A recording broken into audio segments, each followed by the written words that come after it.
Between Us and Abuela, a family story from the border, by Matali Perkins, illustrations by Sarah Palacios, read by Isabel Tashima. Abuela stars in all of Mama's stories, but my only memory is a voice calling me Angelita. We haven't seen my grandmother in 5 years, but today is La Posada Sin Fronteras, and we are taking a bus to the border to meet her. We take the bus to Borderfield State Park in San Diego. Mama's needles are clicking away. We're knitting a scarf for Abuela to wear on the long journey back to her village. I did most of it myself, but Mama is finishing it. Juan has a present for Abuela too. Most of the big piece of cardboard is blank, but in the middle are Mary and Joseph, 2 short sticks with arms, Las Posadas, or small squares labeled Inns, no room. When the bus drops us off, we walk and walk along the beach. Juan carries his picture high so it doesn't get sandy or wet. We see the top of a white lighthouse. Mama's hand tightens on mine. That's in Mexico, she says. We walk closer. 2 high, strong fences stretch along the border, reaching deep into the sea. Border Patrol officers are waiting. 25 people at a time, the shorter one tells us. Each group gets 30 minutes. We stand in line. Visitors press against the second fence, singing and laughing with friends and family in Mexico. But the fence only has tight, small openings. We might be able to squeeze our gift through to Abuela, but what about Juan's picture? It will never fit. Mama drapes the scarf around my neck. Maybe when he sees her, he'll forget it, she whispers. We wait while another group goes in. A gusty wind makes the palm trees dance. They lean to the Mexico side, away from us. Finally, it's our turn. The gate swings open. Is Abuela there? Sylvia, Sylvia. I know that voice. That's Mama's name. A pinky wiggles through the fence. Juan, Maria, estoy aquí. Abuela, Abuela. Guapito, she calls Juan her little handsome. Maria, Angelita. I am still her angel. Mama's words trip over Abuela's. Cousins, chickens, corn, everything in the village has grown. Abuela drops kisses on her fingers. She is short, brown, plump, and jolly.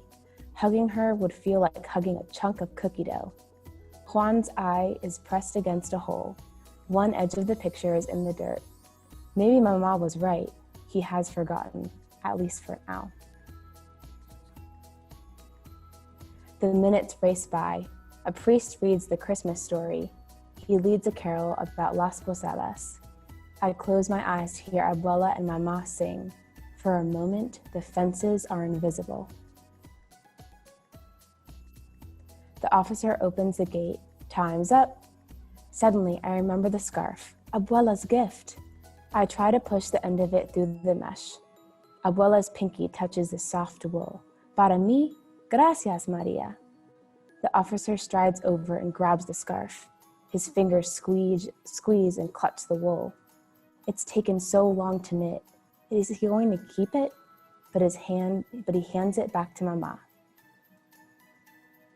Sorry, he says. We can't let anything through the fence. She drapes it back around my neck. We'll send it by mail, Maria. But now Abuela can't wear it on the long journey home. The gate bangs shut. We're outside. Juan holds up his picture. What about my gift? Sorry, Papi, Mama says. No way to get it across. Juan's tears become a howl. Abuela calls out her worry. ¿Qué pasó? Mama can't explain. Juan is too loud. She steers him to a bench. There has to be a way to get that picture to Abuela. I glare at the fences. 2 seagulls take off from the sand and soar over the border.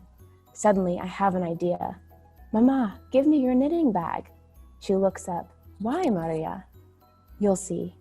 Juan, I'll get your picture to Abuela. He stops crying and hands it to me. Abuela, espérate, I call to my grandmother. Will she hear? Will she wait? Claro, Maria, she shouts.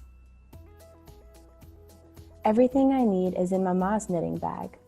I start by trimming the cardboard into a diamond. My brother doesn't stop me. There's still plenty of space around Stick Mary and Stick Joseph. Next, I lay 2 knitting needles, one longer, one shorter, across the corners, and fasten them in place with wool. Mama helps me attach one end of a ball of thin, strong yarn to the cross of needles. I poke a needle through the ball, so 2 ends stick out. Better ask permission, Mama says. When I hold up my invention, the shorter officer shakes his head, but the taller one takes it and looks at it closely. He smiles when he sees Juan's drawing. It won't be passing through the fence, right, kid? No, I promise. The beach would be a better place, he says. Mama, Juan, and I head to the shore. Juan, throw the picture when I shout. Mama, be ready with the scissors. Juan lifts the picture.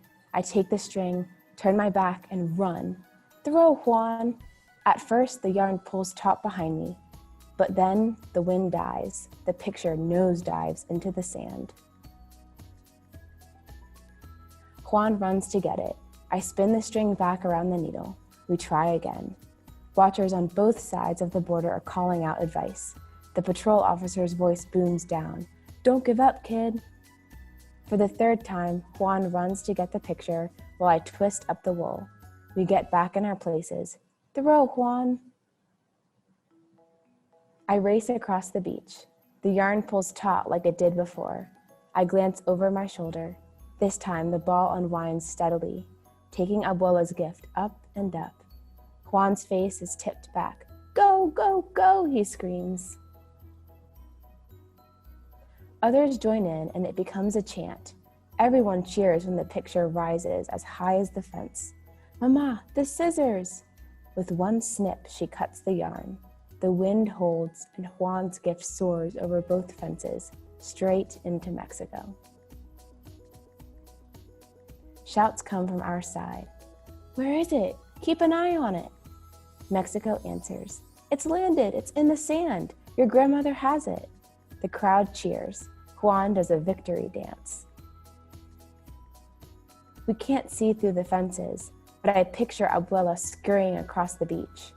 She will pick up Juan's gift. She might even kiss Stick Mary and Stick Joseph. Then she will carry them as carefully as my brother did, all the way home.